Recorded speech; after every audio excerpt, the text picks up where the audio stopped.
Ya, Auda, sekarang kita akan mengikuti dalam segmen ceramah Ramadan Bulan Mulia di mana pagi ini kita membawakan tajuk mengenai dengan keistimewaan membaca Al-Quran. Dan alhamdulillah ya, pagi ini kita telah pun menjemput seorang penceramah.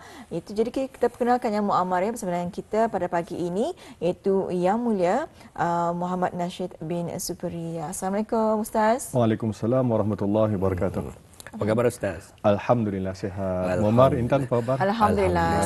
Wah, ceria-ceria ni hari ni ya. Alhamdulillah ya. Sampai je macam cerita tadi Ustaz. Masya Allah, alhamdulillah.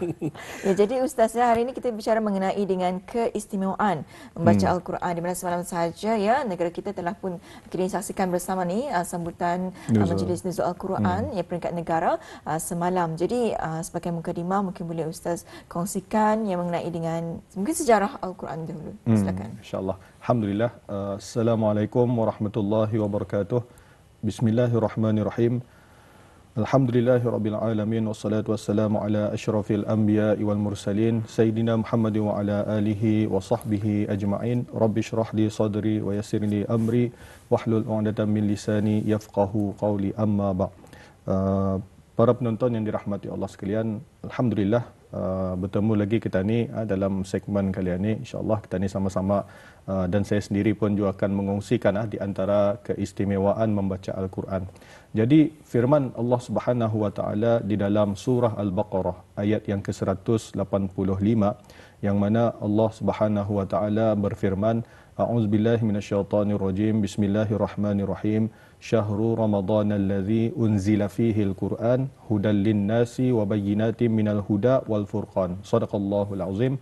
Yang mana tafsirnya, masa yang diwajibkan kamu berpuasa itu ialah pada bulan Ramadan yang padanya diturunkan Al-Quran sebagai petunjuk kepada manusia dan sebagai keterangan-keterangan yang menjelaskan petunjuk itu dan menjelaskan perbezaan antara yang benar dan yang salah. Jadi Muammar dan Intan, kalau kita ni perhatikan setiap kali datangnya bulan Ramadan ini, setiap kali itu juga ianya selalu dikaitkan dengan aktiviti membaca Al-Quran. Jadi kenapa? Sebab aktiviti membaca Al-Quran ini merupakan amalan yang sangat dianjurkan. Kalau kita ni perhatikan di dalam beberapa hadis baginda Rasulullah sallallahu alaihi wasallam yang mana baginda Rasulullah memberitahu kita ni bahawa setiap bulan Ramadan ini khususnya pada waktu malam, malaikat Jibril alaihi salam akan mendatangi baginda Rasulullah sallallahu alaihi wasallam untuk sama-sama bertadarus Al-Quran.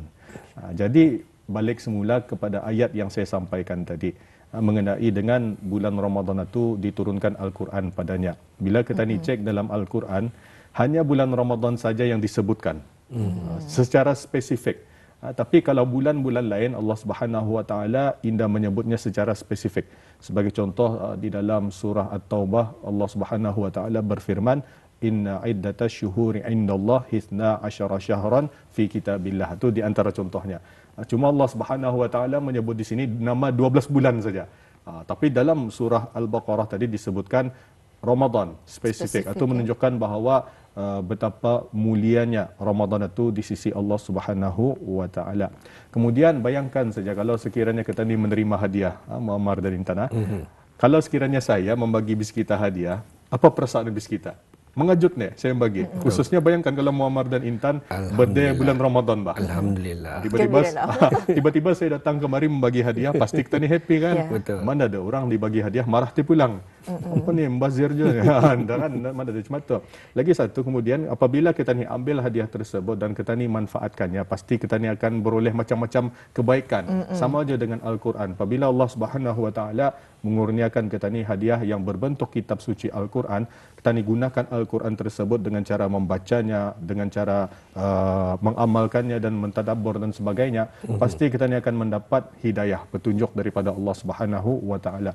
Kadang-kadang kita ni sudah merasa orang Islam, bah. Dari damai sudah Islam, dari lahir sudah Islam, tapi sebenarnya kita ni masih lagi memerlukan petunjuk daripada Allah Subhanahu wa taala. Jadi hidayah petunjuk itu ia bukan hanya setakat bagi orang yang bukan Islam ataupun orang yang baru masuk Islam. Kita ni sendiri ni pun penting juga sebenarnya. Sedangkan kalau kita ni perhatikan Sayyidina Umar Al-Khattab radhiyallahu an, dia pernah berkata, katanya, inda ku ingaunya kalau sekiranya doa ku ni inda dimakbulkan oleh Allah Subhanahu wa taala, yang ku ingau ni satu ni katanya, kalau sekiranya Allah Subhanahu Wa Taala indah memberikan petunjuk lagi kepadakunya, Allah tu lagi bahaya tau. Tani hidup macam biasa. Bayangkan kalau sekiranya kita ni driving Muammar, tapi tidak ada petunjuk, tidak ada direction apa-apa, hantam saja teh. Kemana pun tani jalan-jalan lah. Jadi kesimpulannya di sini, amatlah rugi kalau sekiranya kita ni indah memanfaatkan kitab suci Al-Quran itu dengan cara membacanya dan sebagainya. Sebab ada satu hadis yang digambarkan oleh baginda Rasulullah sallallahu alaihi wasallam, yang mana hadis tersebut diriwayatkan oleh Imam At-Tirmizi daripada Ibnu Abbas radhiyallahu anhuma. Rasulullah sallallahu alaihi wasallam bersabda, sesungguhnya orang yang di dalam dirinya tu tidak ada sedikit pun Al-Quran adalah seperti rumah yang kosong. Bayangkan buat rumah tapi tidak ditinggalkan. Dah tadi duduk di sana, jadi macam sia-sialah artinya. Kemudian mengenai dengan ingin saya ceritakan sejarah penurunan Al-Quran. Mungkin tadi ada sudah disampaikan sedikit tadi di segmen awal tadi. Tapi ini insya-Allah lebih detail sedikit. Ya, sejarah penurunan Al-Quran ini ada 3 peringkat. Yang pertama daripada Allah Subhanahu Wa Taala ke Lauh Mahfuz, dan ulama tidak mengetahui bila tarikh ia punya tarikh hari bulan spesifiknya. Kemudian peringkat yang kedua daripada Lauh Mahfuz itu turun ke Baitul Izzah. Jadi di mana letak Baitul Izzah ni? Di Sama'ud Dunya, langit dunia. Yang mana turunnya tu pada malam Lailatul Qadar. Dan turunnya pun secara serentak 30 juzuk. Kemudian peringkat yang terakhir sekali, yang ketiga adalah daripada Baitul Izzah itu turun ke dunia melalui perantaraan malaikat Jibril alaihi salam kepada baginda Rasulullah sallallahu alaihi wasallam, mengambil masa selama 23 tahun. Bila diperhatikan batah je 23 tahun. Yang mana 13 tahun di Mekah dan 10 tahun di Madinah. Itu di antara sejarah ia punya penurunan. Jadi ada hikmah di sebaliknya. Kenapa Al-Quran itu diturunkan macam lama macam itu? Kalau kita ni perhatikan kitab Taurat, kitab Injil, kitab Zabur, semua itu diturunkan secara serentak sekaligus sehari. Tapi Al-Quran mengambil masa 23 hari. Etnologinya mudah 3 saja. tahun. 23 tahun. 23 hari. Lupa.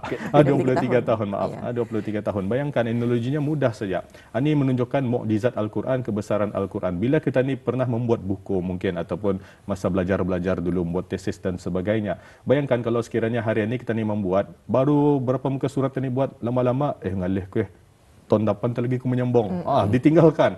Jadi apabila sampai tahun depan kita ni buat balik, kita dibaca balik penulisan kita ni yang lama-lama, kadang-kadang kita ni manusia ni mudah berubah wah. Macam dah je bisa usulnya cara aku menulis dulu, tata bahasanya dah bersusun apa. Kadang-kadang kita ni tukar lagi, buat lagi yang baru. Tapi kalau kita ni perhatikan, walaupun Al-Quran ini turunnya lama 23 tahun, tapi ia punya susunan keindahan tata bahasanya, bahasa yang digunakan konsisten. Itu di antara menunjukkan mukjizat Al-Quran.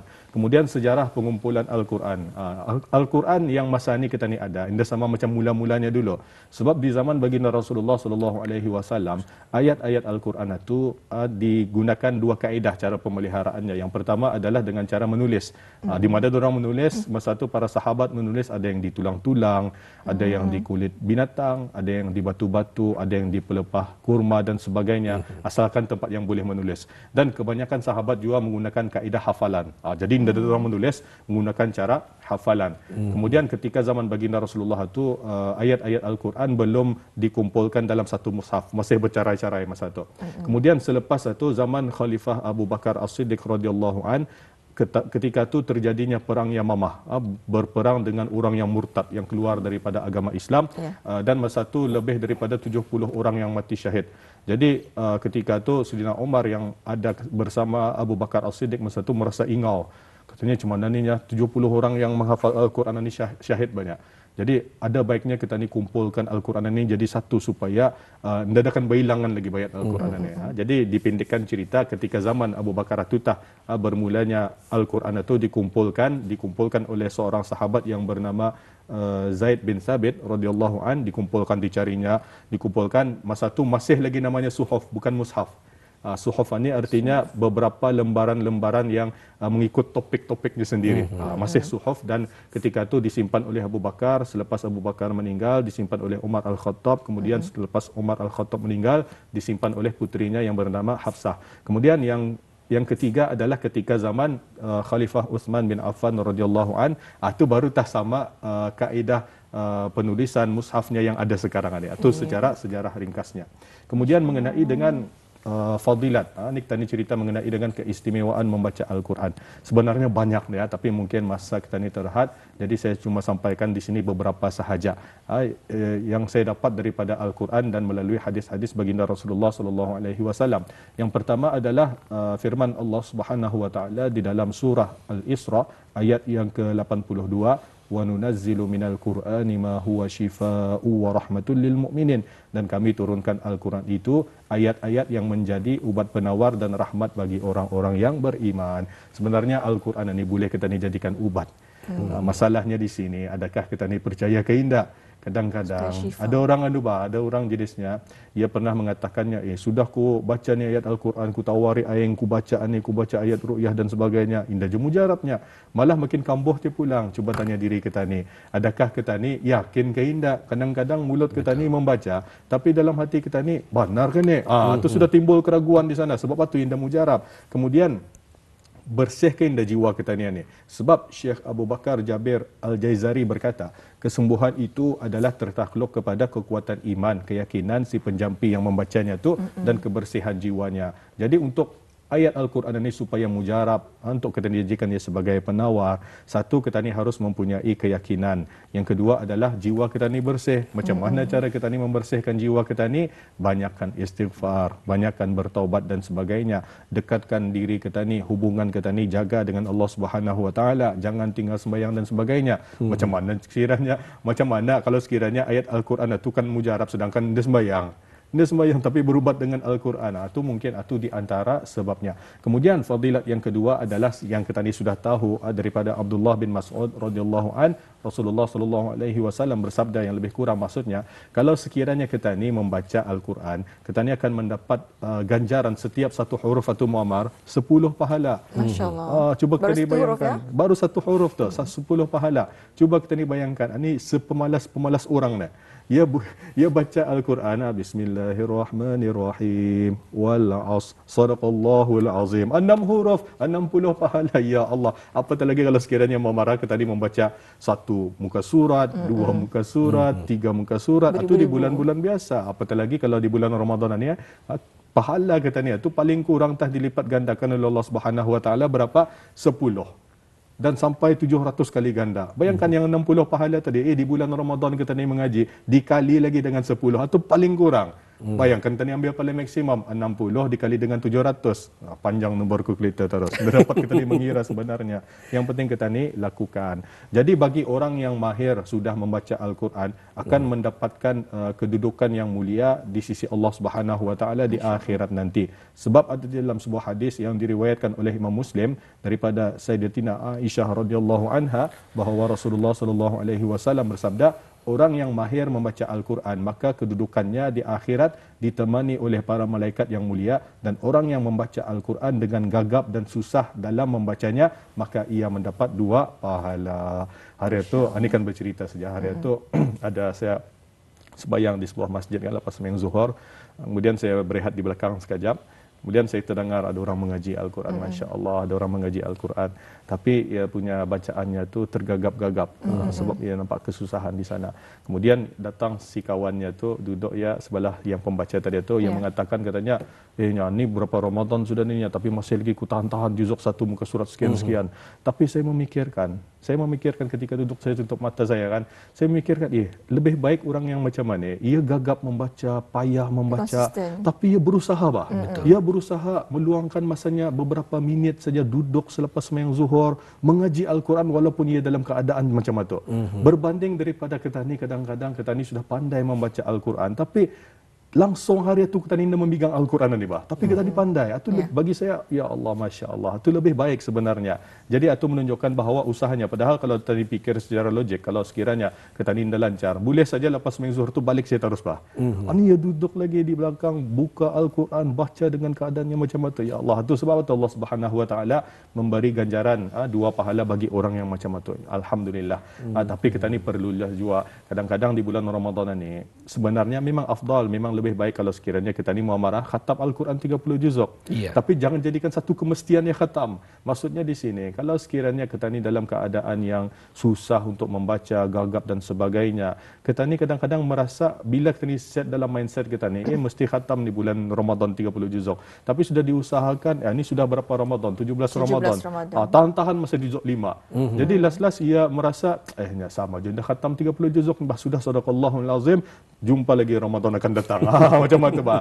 Jadi sebenarnya bulan Ramadan ini kita ni jadikanlah tarbiyah bah untuk kita ni. Mungkin sebelum ini kan mungkin sebelum ini kita ni selalu mengaji berapa muka surat saja ataupun kadang-kadang mengaji kadang-kadang indah. Ada lagi yang indah mengaji kali-kali. Jadi kita ni jadikan bulan Ramadan ini sebagai tarbiyah latihan untuk diri kita ni, upgrade diri kita ni.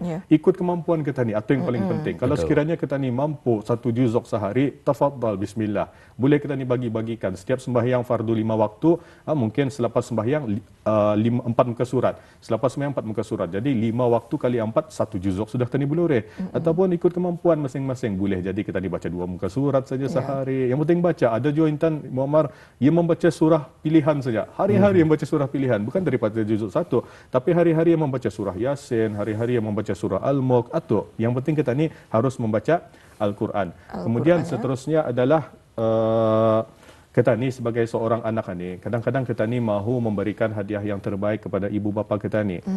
Jadi antara hadiah yang terbaik yang boleh kita ni bagi kepada ibu bapa kita ni adalah dengan cara membaca Al-Quran dan beramal dengan isi kandungannya.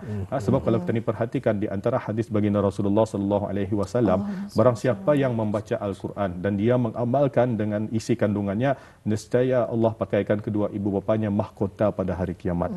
Yang sinarnya tu cahayanya lebih elok daripada cahaya matahari yang menyinari rumah-rumah dunia. Inilah bagi saya di antara hadiah yang terbaik sekali, yang paling mahal yang kita ni dapat mengira betapa tinggi nilainya di sisi Allah Subhanahu wa taala. Sebagai seorang anak, kita ni baca Al-Quran, kita ni amalkan, insya-Allah rewardnya nanti Allah Subhanahu wa taala akan membagi mahkota kepada kedua ibu bapa kita ni. Jadi sebagai kesimpulan daripada apa yang saya sampaikan pada pagi ini, para penonton yang dirahmati Allah sekalian, yang pertama adalah manfaatkan hadiah yang dikurniakan oleh Allah Subhanahu wa taala, barulah kita ni mendapat petunjuk dan sebagainya.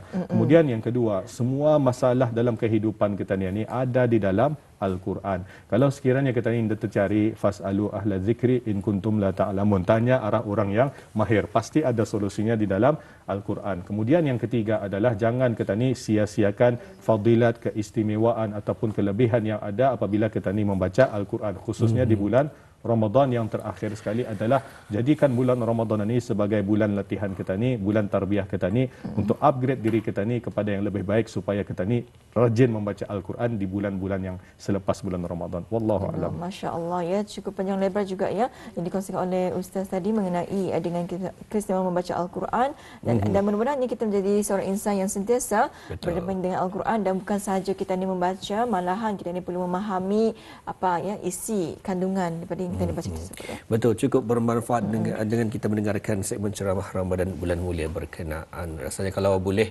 akan didengar lagi sepanjang ini. Tapi apakah daya setakat di sini saja untuk pertemuan kita pada hari ini, Ustaz. InsyaAllah jika ada kesempatan lagi Ustaz, dapat lagi kita kongsikan lagi yang lainnya.